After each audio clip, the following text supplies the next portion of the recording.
Hello दोस्तों, workshop calculation and science के इस क्लास में हमारे डिस्कशन का टॉपिक हुआ फ्रिक्शन। यह क्लास फ्रिक्शन का सेकेंड पार्ट है। इसमें हम क्वेश्चन नंबर 26 से लेकर 50 तक के क्वेश्चंस को डिस्कस करेंगे। तो चलिए क्लास को स्टार्ट करते हैं। What is the work done to move a body of mass 60 kg to a distance of 5 metres if the coefficient of friction between body and the plane is 0.2। दोस्तों, आप अपने answers को comment box में ज़रूर लिखा करिए। इससे आपकी एक्यूरेसी और स्पीड बढ़ेगी। किसी भी क्वेश्चन में सबसे पहले हम यह देखते हैं कि हमें फाइंड आउट क्या करना है और इसे फाइंड आउट करने के लिए गिवन क्या क्या है। इस क्वेश्चन में हमें फाइंड आउट करना है वर्क डन। तो आइए वर्क डन के बारे में कुछ डिस्कस कर लें। वर्क डन इक्वल टू होता है फोर्स इंटू फोर्स के डायरेक्शन में चली गई दूरी। फोर्स इंटू फोर्स के डायरेक्शन में चली गई दूरी। तो इसकी यूनिट क्या होगी? फोर्स की यूनिट इंटू डिस्टेंस की यूनिट। फोर्स की यूनिट क्या क्या हो सकती है? किलोग्राम फोर्स हो सकता है, न्यूटन, डाई, और डिस्टेंस की यूनिट मीटर, सेंटीमीटर, etc। तो देखिए दोस्तों, दो ऑप्शन तो यूनिट की वजह से एलिमिनेट हो गए, ऑप्शन नंबर फर्स्ट और ऑप्शन नंबर सेकेंड। हमारे वर्क डन की यूनिट होगी क्वेश्चन के अकॉर्डिंग किलोग्राम फोर्स मीटर। अगर हम फोर्स को किलोग्राम इसकी यूनिट ले और डिस्टेंस की यूनिट मीटर, तो हमारे वर्क डन की यूनिट हो जाएगी किलोग्राम मीटर या मीटर किलोग्राम। आइए अब क्वेश्चन को फिगर के अकॉर्डिंग समझते हैं। देखिए दोस्तों, क्वेश्चन में दिया है एक 60 किलोग्राम का कोई वस्तु है, उसे मूव कराना है 5 मीटर तक और कोफिशिएंट ऑफ फ्रिक्शन दी गई है 0.2। वर्क डन निकालने के लिए हमें क्या चाहिए? फोर्स। कौन सा फोर्स? 0.2 कोफिशिएंट ऑफ फ्रिक्शन दिया है, मीन्स हमें फ्रिक्शन फोर्स निकालना होगा। आइए फ्रिक्शन फोर्स को निकालते हैं। फ्रिक्शन फोर्स का फार्मूला क्या होता है? Coefficient of friction into normal reaction. Normal reaction कैसे निकालेंगे? दोस्तों देखिए, हमेशा हॉरिजॉन्टल कंडीशन में जो हमारा नॉर्मल रिएक्शन होता है, हमारा नॉर्मल रिएक्शन ऑब्जेक्ट के वेट के बराबर होता है। ऑब्जेक्ट का मास दिया हुआ है, वेट तो दिया नहीं हुआ है 60 kg, तो इसका वेट कैसे निकालेंगे? जी का इंटू कर देंगे, तो हमारे ऑब्जेक्ट का वेट हो जाएगा 60 इंटू 10 इक्वल टू 600 न्यूटन। लेकिन क्वेश्चन में जो यूनिट दी गई है वो किलोग्राम में दी गई है, तो न्यूटन को किलोग्राम फोर्स पे चेंज करते हैं। किलोग्राम फोर्स 10 न्यूटन बराबर इक्वल टू 1 किलोग्राम फोर्स होता है, तो हमारा वेट हो जाएगा 60 किलोग्राम फोर्स।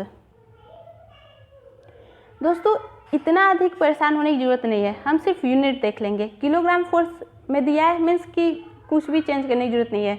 मीन्स हम मान लेते हैं कि हमारे बॉडी का जो वेट है वो 60 किलोग्राम फोर्स ही है। अब फ्रिक्शन फोर्स निकालते हैं। कोएफिशिएंट ऑफ फ्रिक्शन है 0.2। हमारे बॉडी का वेट नॉर्मल रिएक्शन के बराबर हो गया, तो नॉर्मल रिएक्शन इक्वल टू होगा 60 किलोग्राम फोर्स। तो हमारे पास फ्रिक्शन फोर्स हो गया 6 दूनी 12 किलोग्राम फोर्स। हमें वर्क डन निकालना है। वर्क डन इक्वल टू क्या होगा? Force into displacement. फोर्स हमारा 12 हो गया और डिस्प्लेसमेंट कितना करना है हमें? 5 मीटर का। तो हमारा आंसर आएगा 60 kilogram force metre, option number 4। अगला हमारा क्वेश्चन है, how much will be the work done in moving 10 kg object design on a horizontal plane through a distance of 10 metre. Assume coefficient of friction equal to 0.15। देखिए दोस्तों, question में क्या कहा गया है? 10 kg का एक ऑब्जेक्ट है जिसे हॉरिजॉन्टल प्लेन पे 10 मीटर तक डिस्प्लेस करना है, तो उसके लिए वर्क डन कितना चाहिए, जबकि कोफिशिएंट ऑफ फ्रिक्शन दिया गया है 0.15। वर्क डन इक्वल टू होता है फोर्स इंटू डिस्प्लेसमेंट। फोर्स हमारा फ्रिक्शन फोर्स है, फ्रिक्शन फोर्स की वैल्यू कितनी हुई? Coefficient of friction into normal reaction या ऑब्जेक्ट का weight 10। Friction force equal to 1.5। हमारे पास अब फ्रिक्शन फोर्स आ गया 1.5 kg और डिस्प्लेस कहाँ तक कितना करना है हमें, 10 मीटर तक। तो हमारा आंसर होगा 15 metre kilogram. Option number second. How much force is required to stop a vehicle of mass 1000 kg running on a road with coefficient of friction between tyre and road is 0.4। 1000 kilogram की एक vehicle है जो कि running mode पे है, उसे stop करने के लिए कितने फोर्स की आवश्यकता होगी, जबकि टायर और रोड के बीच जो कोफिशिएंट ऑफ फ्रिक्शन है 0.4 है। Friction force equal to coefficient of friction into vehicle का वेट, किलोग्राम में है, वेट होगा किलोग्राम फोर्स 1000, तो हमारा आंसर होगा 400 किलोग्राम फोर्स। Option number 4। अगला हमारा क्वेश्चन है friction given sufficient on belt pulley driving system. Belt pulley पे फ्रिक्शन के बिना पॉसिबल ही नहीं कि बेल्ट पुली ड्राइव कर सके, क्योंकि फ्रिक्शन के कारण ही हमें ग्रिप मिलती है। Option number 3। अगला हमारा क्वेश्चन है when two dry surface are striking with each other will be produced in between the surface. दो सरफेस को स्ट्राइकिंग करने पे क्या उसमें जनरेट होगा, हीट जनरेट होगा, फ्रिक्शन के कारण हीट जनरेट होगा। Option number 3 heat.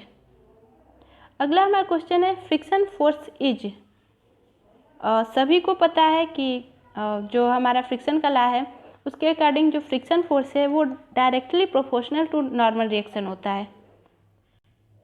Friction force directly proportional to normal reaction. Option number first. अगला हमारा क्वेश्चन है friction force depend upon area, shape, surface roughness, none of this.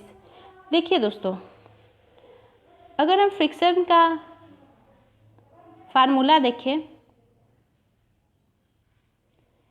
Coefficient of friction यह बताता है कि रफनेस कितनी है। यदि कोफिशिएंट ऑफ फ्रिक्शन की वैल्यू ज़्यादा है मीन्स रफनेस ज़्यादा है, यदि कम है मीन्स रफनेस कम है। तो सरफेस के नेचर को डिनोट करता है यह। नॉर्मल रिएक्शन वेट को डिनोट करता है। तो हमारा फ्रिक्शन फोर्स जो है वो एरिया या शेप पे डिपेंड नहीं करता है, सरफेस रफनेस पे डिपेंड करता है और बॉडी के वेट पे, नॉर्मल रिएक्शन पे डिपेंड करता है। तो हमारा ऑप्शन होगा ऑप्शन नंबर 3 सरफेस रफनेस। अगला हमारा क्वेश्चन है angle of friction theta is equal to. हम लोग प्रीवियस वीडियो में यह जान चुके हैं कि tan theta equal to friction force upon normal reaction होता है, और हमारा कोफिशिएंट ऑफ फ्रिक्शन की वैल्यू भी friction force upon normal reaction होती है। तो हम कह सकते हैं coefficient of friction equal to tan theta. Theta क्या है हमारा, friction angle, angle of friction है। तो हमसे थीटा की वैल्यू पूछी गई है, पक्षांतर करने पे tan इनवर्स म्यू होगा। Option number B. अगला हमारा क्वेश्चन है the force of friction depends upon, किस पर डिपेंड करती है। फार्मूला क्या होता है, म्यू इंटू नॉर्मल रिएक्शन हो गया। Nature of surface contact, material of object is contact, both A and B.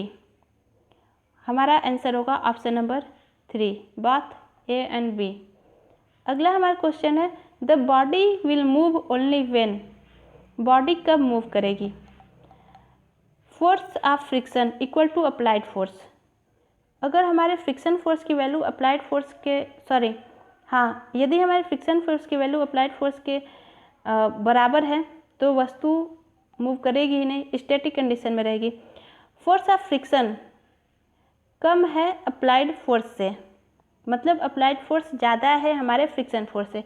इस कंडीशन में बॉडी मूव करेगी, क्योंकि फ्रिक्शन फोर्स क्या करता है, हमारे जिस डायरेक्शन में हम ऑब्जेक्ट को मूव कराना चाहते हैं उसको अपोज करता है। लेकिन जब फ्रिक्शन फोर्स की वैल्यू कम होगी अप्लाइड फोर्स से, मतलब कि हमारा जो ऑब्जेक्ट है वो अप्लाइड फोर्स की ओर मूव करेगा। मीन्स हमारा आंसर होगा ऑप्शन नंबर सेकेंड। इसके अलावा अगर हम तीसरे ऑप्शन को देखें तो इसमें क्या कहा गया, फ्रिक्शन फोर्स ज़्यादा है अप्लाइड फोर्स से। जब फ्रिक्शन फोर्स ही ज़्यादा है अप्लाइड फोर्स से तो वस्तु के मूव करने का कोई क्वेश्चन ही नहीं है। अगला हमारा क्वेश्चन है the force of friction is equal to, force of friction सभी को पता है mu into normal reaction. Normal reaction को यहाँ आर से डिनोट गया है means mu R, option number second. अगला हमारा क्वेश्चन है when two surfaces contact have a thick और thin layer of lubricant in between them it is known as.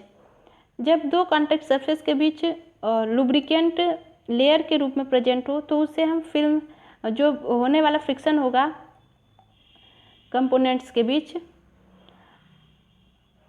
मतलब सरफेस कंपोनेंट के सरफेस के बीच, तो हमारा आंसर होगा, तो फिर जो फ्रिक्शन लगेगा उसे हम फिल्म फ्रिक्शन कहते हैं, ऑप्शन नंबर 4। अगला हमारा क्वेश्चन है friction can be reduced by help of ball bearing, lubricant, cushion surfaces. Ball bearing भी फ्रिक्शन को रिड्यूस करने के लिए होता है। लुब्रिकेंट्स का यूज ही किया जाता है कि फ्रिक्शन को कम करके रिलेटिव मोशन को आसान किया जाए। और कुशन सरफेस का यूज भी हम फ्रिक्शन को रिड्यूस करने के लिए करते हैं। तो हमारा आंसर होगा option number 4, all of this. अगला हमारा क्वेश्चन है to reduce air and water resistance object are shaped in. Air और वाटर के कारण जो रेजिस्टेंस होता है, जो अवरोध किया जाता है, तो उसे रिड्यूस करने के लिए, उस फ्रिक्शन को, एयर और वाटर का होने वाले फ्रिक्शन को रिड्यूस करने के लिए जो ऑब्जेक्ट का शेप है वो किस टाइप का होना चाहिए, स्ट्रीमलाइन, ऑप्शन नंबर 1। आइए देखते हैं कैसे। देखिए दोस्तों, एरोप्लेन का शेप स्ट्रीमलाइन होता है ताकि वो हवा के फ्रिक्शन को, मतलब फ्रिक्शन के विरुद्ध उसे कम काम करना पड़े, क्योंकि ज़्यादा वर्क करना होगा तो फ्यूल ज़्यादा कंज्यूम होगा। इसलिए एरोप्लेन का जो भी शेप होता है वो स्ट्रीमलाइन शेप होता है। एयर फ्रिक्शन को रिड्यूस करने के लिए हमारे ऑब्जेक्ट का शेप होना चाहिए streamline.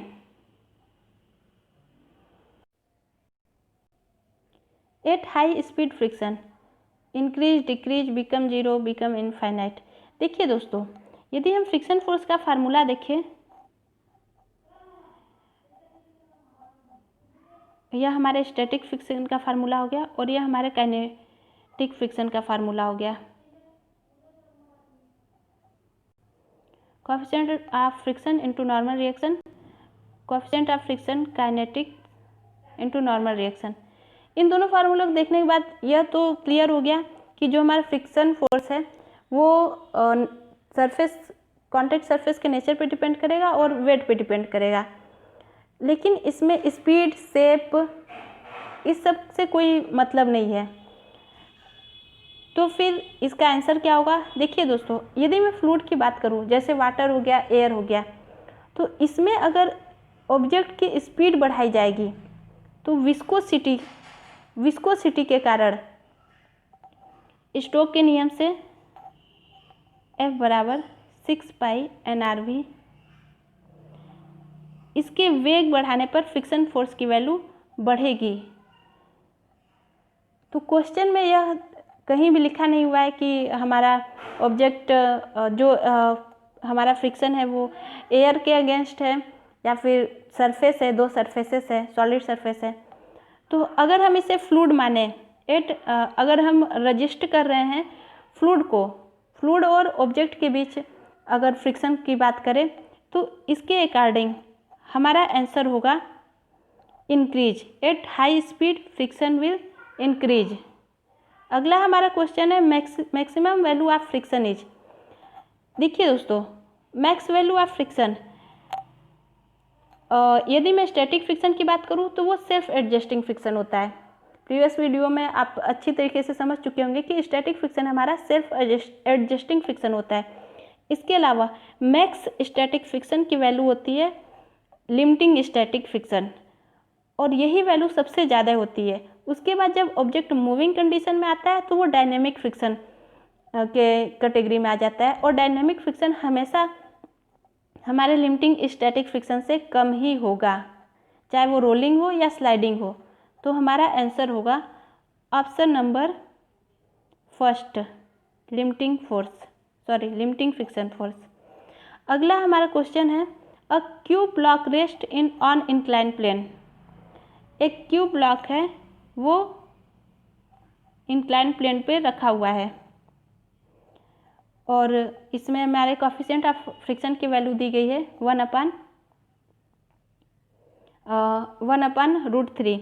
Determine the angle of inclination, हमें यह ज्ञात करना है when the block just slide down the incline plane, जबकि वस्तु जस्ट स्लाइड की कंडीशन में रखी गई है। हमें पता है mu equal to tan theta होता है। म्यू की वैल्यू कितनी दी गई है 1/√3। हमें थीटा की वैल्यू ज्ञात करनी है। पक्षांतर करने पे देखिए दोस्तों, tan थीटा के किस वैल्यू पर tan जो है 1/3 देता है, 1/√3 देता है। 1/√3 tan 30 पे होता है। हमारा आंसर होगा option number C, tan 30 equal to 1/√3। अगला हमारा क्वेश्चन है a scooter weight 120 kilogram force, find the force of friction if coefficient of friction is 0.4। Question में वेट दिया गया है स्कूटर का 120 kilogram force. Find the force of friction is coefficient of friction, और हमें कोफिशिएंट ऑफ फ्रिक्शन की value दी गई है 0.4। हमें फ्रिक्शन फोर्स निकालना है। Friction force equal to weight into coefficient of friction, 12 चौक 48 हो जाएगा। हमारा आंसर होगा ऑप्शन नंबर सेकेंड। अगला हमारा क्वेश्चन है how is friction reduce due to air. Air के कारण होने वाले फ्रिक्शन को रिड्यूस कैसे किया जा सकता है। Option number first, stream lining. अगला हमारा क्वेश्चन है फ्रिक्शन क्या है हमारा। फ्रिक्शन एक फोर्स है, और फोर्स हमारा एक वेक्टर क्वांटिटी होता है। तो हमारा आंसर होगा option number second, vector quantity. An empty drum weight 50 kg is resting on soft floor. Find the coefficient of friction if the friction force is 15 kg makes it just move. देखिए दोस्तों, हमारा जो friction का formula होता है mu into normal reaction, यह formula just moving की condition वाला फार्मूला है, क्योंकि इससे पहले जो भी फोर्स लगता है वो स्टैटिक फोर्स लगता है। Static force self adjusting force होता है। यह हम लोग प्रीवियस वीडियो में अच्छी तरीके से समझ चुके हैं। तो सेल्फ एडजस्टिंग मीन्स अपने आप को एडजस्ट करा है, तो इसका कोई निश्चित फार्मूला तो होगा नहीं। तो F equal to mu R formula जो होता है वो लिमिटिंग कंडीशन में होती है, जस्ट मूविंग वाली कंडीशन में होती है, और एफ की वैल्यू एफ लिमिटिंग होती है। तो हमारे क्वेश्चन में फ्रिक्शन फोर्स की वैल्यू दी गई है 15 किलोग्राम, और हमें निकालना है कोफिशिएंट ऑफ फ्रिक्शन, जबकि हमारे वस्तु का वेट दिया गया है 50 kg। हमारे म्यू की वैल्यू हो जाएगी 15/50, 0.3, ऑप्शन नंबर सेकेंड। अगला हमारा क्वेश्चन है रफ सरफेस है, no force, less friction, higher friction, same level. देखिए दोस्तों, यदि सरफेस स्मूथ है तो लेस फ्रिक्शन होगा, और यदि हमारा जो सरफेस है वो ज़्यादा रफ है तो हायर फ्रिक्शन होगा। इसका आंसर होगा ऑप्शन नंबर 3। अगला हमारा क्वेश्चन है friction is type of contact surface, type of pressure, type of non contact force, form of heat.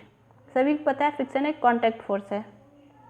Option number first. अगला हमारा क्वेश्चन है coefficient of friction has. Coefficient of friction आइए देखते हैं। Friction force is equal to mu upon normal reaction. यह भी एक force है और नॉर्मल रिएक्शन भी एक फोर्स है। इसकी यूनिट आपस में कट हो जाती है, मीन्स कि हमारा जो कोफिशिएंट ऑफ फ्रिक्शन है उसके पास कोई यूनिट नहीं होती। Option number first. अगला हमारा क्वेश्चन, सॉरी दोस्तों, आज के लिए बस इतना ही है। Thank you for watching.